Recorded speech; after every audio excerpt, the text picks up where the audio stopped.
Hello everyone, my name is Sydney, for those of you who don't know me, and today I'm going to be discussing 1,000 Pieces of You by Claudia Gray. I was actually given this book by one of my friends, and I actually thought that this book was the only one, but apparently this book is a trilogy, so there's 2 more books after this one. For those of you who don't know what it's about, the main character is a girl named Margaret, and both her parents are physicists. They are both interested in scientific theories, most importantly towards discovering a way to enter different dimensions. This isn't a spoiler, you find this out from the first page. Margaret's father was murdered. All the evidence draws towards a particular physics student named Paul, and he was working alongside her parents. Paul has a Firebird,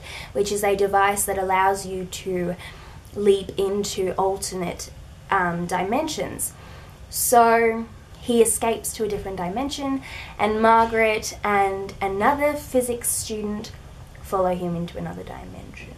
So there's a lot more to this story than what you may think. All I will say is, did Paul actually kill her father? That's all I'm gonna say. The writing, the characters, everything about it, the whole world, the whole plot, each dimension, everything was really intriguing, and yeah, it's really good. It's really good. I highly recommend. Read it, read it, read it. It could seriously have been a standalone. Like, it was amazing, and it could have ended the way that it ended. Like, it was great, so I'm really excited that there's 2 more to read after this one. Yes, yes, and I already have them, so. But anyway, I'm going to go into spoilers now because there's a lot that went down in this book, and it's only the first one. So, if you haven't read it, go do that, come back, and we can talk about it. Bye! Alright, so if you've stayed, you must have read the book. So here we go in 3, 2, 1. Okay, so I love how the device that they use in order to get from dimension to dimension is a Firebird necklace. I thought that was really epic, and I actually really want a Firebird necklace. I wonder what it would actually look like. Scene change. This is gonna be my Firebird necklace. Every time I wear it, zoom. So cool. Can I pretend? Yeah, maybe not. I want a Firebird necklace. Can I have one, please? So, I remember when I read this book, I was only 3 pages in, and I was already so hooked. I was like, wow, you can really feel how much Margaret hates Paul. On the 3rd page, my hate is stronger than the dimensions, stronger than memory, stronger than time. My hate is now the truest part of who I am. The dizziness builds and the world turns fuzzy and grey, blackening the words, kill Paul Markov. And then my vision clears. The word kill sharpens back into focus. Oh my god. The anger, she's ready to whoop his ass. I love how descriptive it was, and it was funny because reading back through the notes that I wrote whilst reading this book, I was like, come on girl, kill him, that's the mission, come on girl. Just go all Shia LaBeouf style. You can do it! You know what I'm saying? You know what I'm saying? I also thought it was a beautiful addition that Margaret's mum was so interested in discovering how to enter different dimensions, and that's why her and her husband did so much research.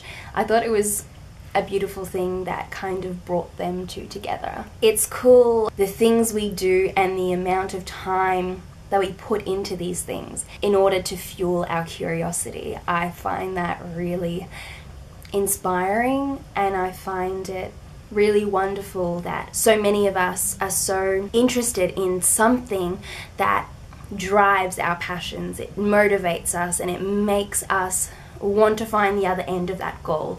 It makes us want to achieve that goal.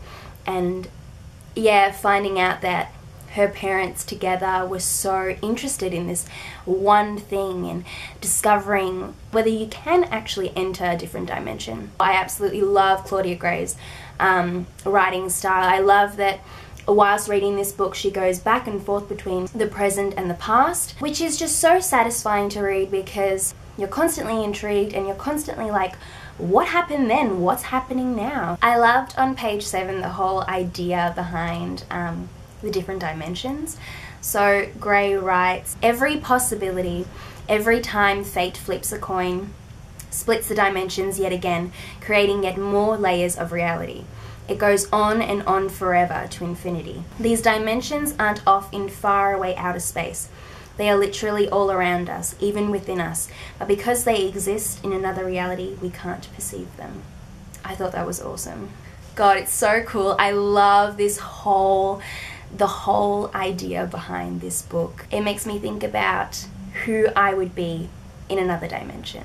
Because I would not be the same as who I am now, or I might be the same but slightly different. Like, it's so interesting to see because in this life I'm so colourful, I'm so interested in so many different things, and my fashion style is very bohemian and patterned. It's interesting to think about that maybe in another dimension I could be completely the opposite. So I could be fully interested in just wearing black, or maybe I'm a painter and in this life I can't draw for shit. It's so interesting to think that our lives can unfold in so many different ways depending on the choices that we make. I honestly think that's really beautiful. So there was I would say a very powerful section in this book. She makes a comment towards how some men objectify and sexualize women, and I found this section very, very powerful. I'm wearing a dress she loaned me. Dull pewter leather, skin tight even on my rail-thin frame. It couldn't be more obvious that my breasts are practically non-existent, but I'm also showing off a whole lot of leg. And in the opinion of the guys in this club, that makes up for the lack of cleavage. They are all over me, buying me drinks, more drinks I don't need. And I hate the way they look at me, admiring but appraising. The same kind of hard, greedy assessment they'd give an expensive sports car. Not one of them sees me. It's crazy because that's reality. The amount of people who they judge a book by its cover without even getting to know you, or without actually knowing who you are and how great you are and how intelligent you are and how strong and beautiful you are. It's all based on your looks, and I really think that's stupid, and that just has to be like just put to an end. You gotta know who a person is first before you judge them. I loved reading about how Margaret's parents took in multiple people who were able to teach something to Margaret, who were able to shape her life. So they took in Theo, they took in Paul, and it was really interesting to read that they considered Paul as the one with the brains and being a bit shy, whilst Theo is the one who's more cocky and flirtatious. I found that really interesting to see those two different personalities towards them. But I also was very surprised towards them three being all around the same age, because I actually originally thought that Paul was actually older, just because I would have thought that he would have been too young to have murdered her father being that age. I would have thought that he would have been older with more of a motive, if that makes sense. But then we find out more, blah, blah, blah, blah. I'll get to that bit. We enter the first dimension and Margaret is a fashion designer. That was so cool, so cool. It makes me like really excited towards like what I could have been, or what I can be, and who I will be, or who am I right now. It's really, yeah, it's really interesting. I really like it. It makes me just like want to imagine like how I would be if I was that, if I was a fashion designer, or if I was a painter, or if I was this or that. I loved reading this book because I have never related more to a character.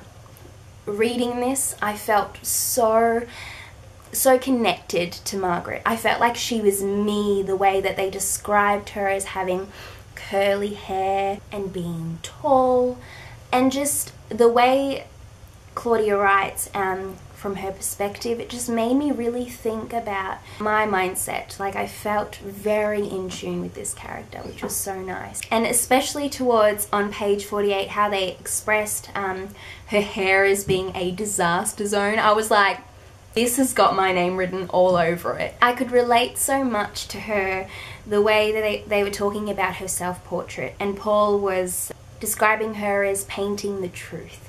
And I loved the bit where he compares her to her mother, saying, I can see all the ways you're like your mother and all the ways you're not like her. And she's like, you mean you don't see the same incredible genius? And he's like, no. It hurt. I wonder if I winced. That bit was like, oh my god, Paul, what are you doing? But then how he says, there are perhaps 5 people born in a century with minds like your mother's. No, you're not as smart as she is. Neither am I. Neither is anyone else either of us is likely to meet in our lifetimes. But then it's beautiful how he describes her, saying that you are older than your years, but still playful like a little girl. How you're always looking into people or wondering what they see when they look back at you. Your eyes, it's all in the eyes. You paint the truth, Margaret. I don't think you could work any other way. I loved that, and I could relate to that so much. I just feel like she's so much like me. So much like me. So this is a quote that I loved, which is on page 92. We can't begin to learn until we admit how much we don't know. Just think about it. So when she enters the second dimension, it was so funny because she's mid walking down the stairs and she misses the step, falls down, she breaks her Firebird, and everyone's just like, oh shit girl, oh my god, you're stuck. And then finding out that she's part royalty, that was so fucking random, but so unexpectedly so good. Like, that was such a cool little twist. And oh my god, I love that dimension. I love that dimension, the whole thing that happens. Oh my gosh. Like, towards how Paul and Margaret had sex in the second dimension it was just so beautifully put together. And how he called her his little dove. And then how Margaret ended up telling her father in that dimension everything, and her having other siblings in that dimension. Oh, it was just so beautiful. My favorite dimension. I really like it. So I love this quote on page 179. Every form of art is another way of seeing the world, another perspective, another window. And science, that's the most spectacular window of all. You can see the entire universe from there. So beautiful, so beautiful. And I'm just such a big advocate towards art because it's what ties people together. It allows people to speak up for what they believe in, and it allows others to listen.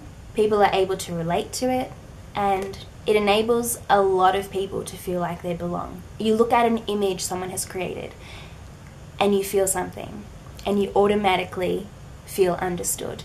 And that is the most beautiful thing. With this book, it's exactly the same thing. This is one of the first characters that I've read where I feel so in tune with her, and I feel like I'm reading about myself. And I'm not in this situation at all. I love that it had its mushy moments where you were like, oh, it's so beautiful, oh my god. But also moments where you were like creeped the fuck out. I kept being surprised with every turn. I was so behind the fact that Paul killed her father, and then finding out that he wasn't the one to kill her father, but then finding out that her father's actually alive. Just, what? Oh my god, I was like, oh my god, where are you taking me with this? Because I'm believing you because I trust you, Claudia, and then you're taking me somewhere else and I'm believing you for that too, and then what? But calmly, freaking hell, oh my god, hell no, I'm not down for that. And also finding out that Theo's other Theo from a different dimension was being a spy for Conley. Are you kidding me? I really like Theo. But you know what? I'm kind of a bit sad for him because I really want Margaret and Paul to get together, which is so funny because I hated Paul at the beginning. I was like, yeah, get him, girl. And now I'm like saying like, oh, I want them together, they're so cute. But yeah, this book, freaking incredible, man.